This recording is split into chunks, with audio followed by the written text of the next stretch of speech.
the truth about love. Why it's not as hard as you think. In today's social media-driven world, it seems like everyone is struggling with love. Our feeds are filled with situationships, hot and cold flings, endless dating advice and psychological tricks to make someone obsess over you. It feels like real love is extinct, or at best, an outdated fantasy.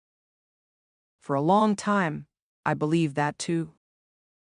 But after years of studying psychology and observing the emotional patterns behind attraction and relationships, I've come to a very different conclusion.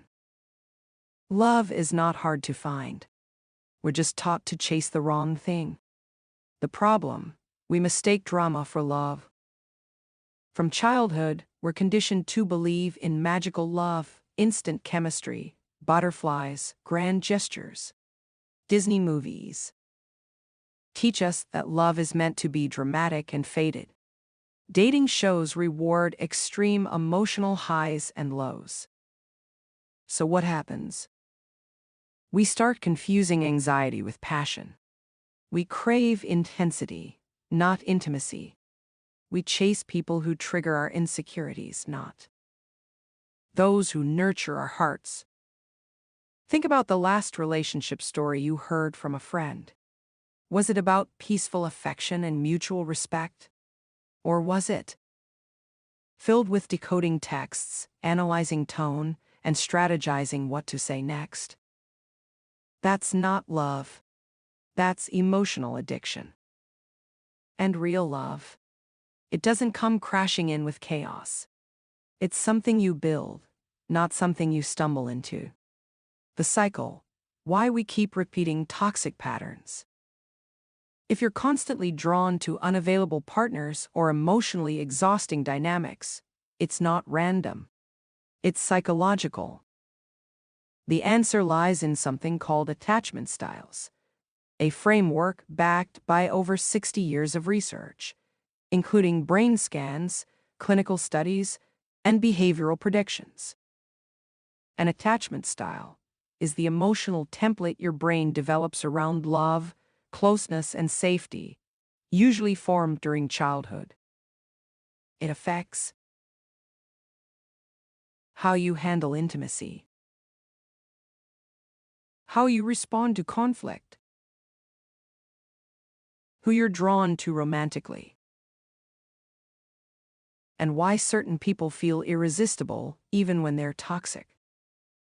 You think you're choosing based on chemistry or logic, but in reality, you're reenacting emotional patterns on autopilot. The 4 main attachment styles. Let's break them down in real-world dating scenarios. Secure attachment. Avoidant attachment. Understanding attachment styles. 1. Anxious attachment. 20% of people. Approximately. You text someone, and they take longer than usual to reply. Instantly, your brain screams, "They're losing interest."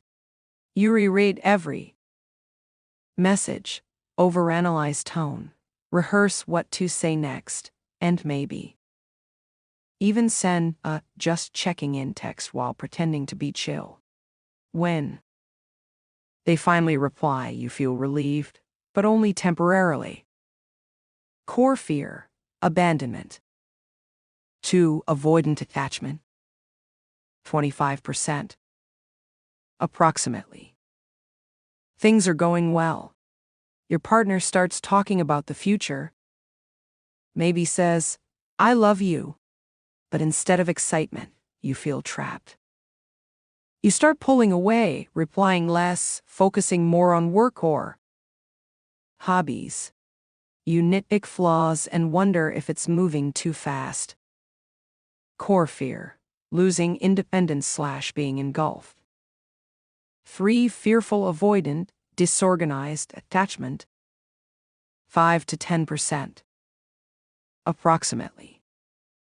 You want love deeply, But when someone gives it to you, you panic. One day, you plan the future. The next day, you want to run. You crave intimacy, but expect betrayal. You constantly test people, sabotage them, and live in emotional whiplash. Core fear, both abandonment and intimacy. 4. Secure attachment. 50%. Approximately. You trust others. You communicate clearly. When your partner doesn't respond right away, you assume they're busy and move on with your day. You don't spiral or assume the worst. You know that love doesn't need to be dramatic to be real. Core belief: love is safe, mutual, and dependable. Why this matters so much? Once you understand your attachment style, you stop taking other people's behaviors so personally. You recognize emotional patterns before they sabotage your relationship.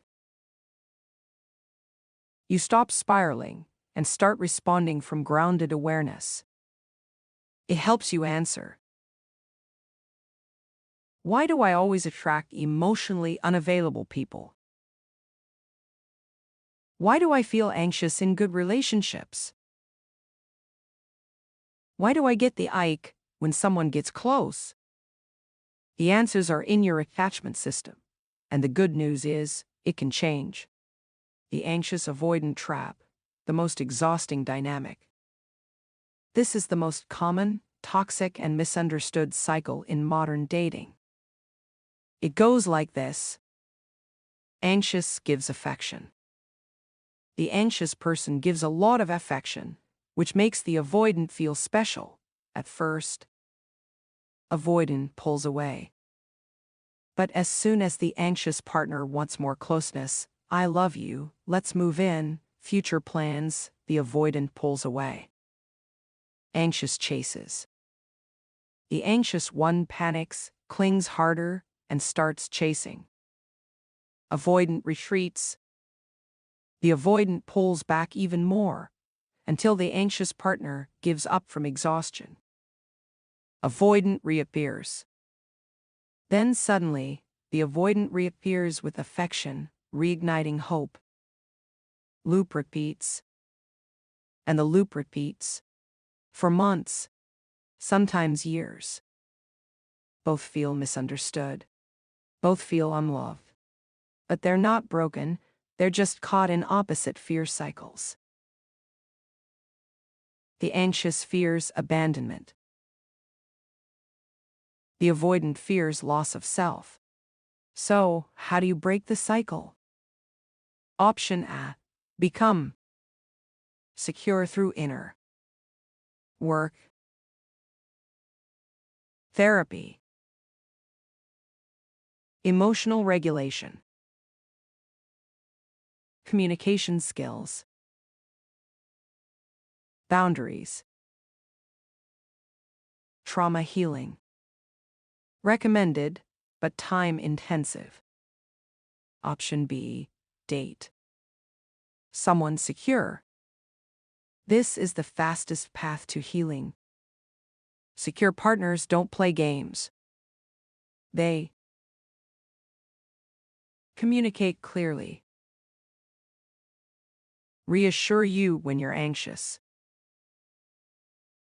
Respect your need for space when you're avoidant.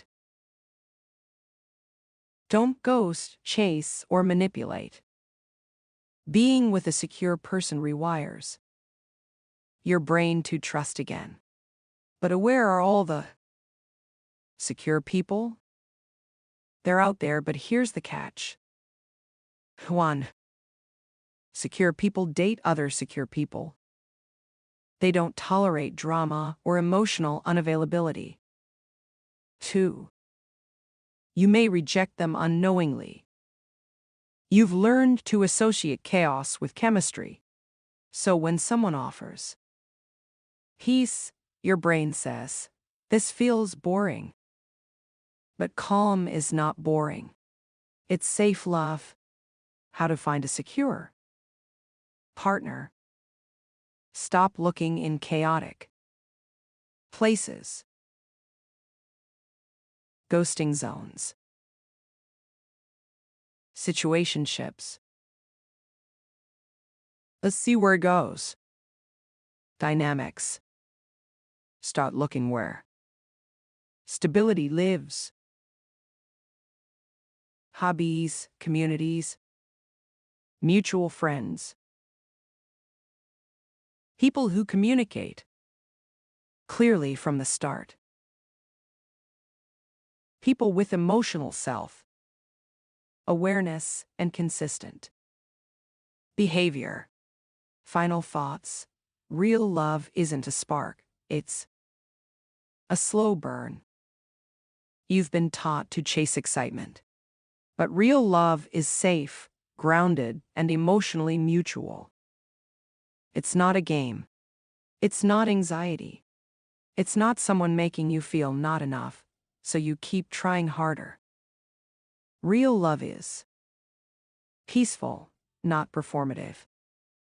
Consistent, not confusing. Built, not stumbled into. When you heal your attachment patterns, or date someone secure, you don't just find love. You become someone who can finally receive it.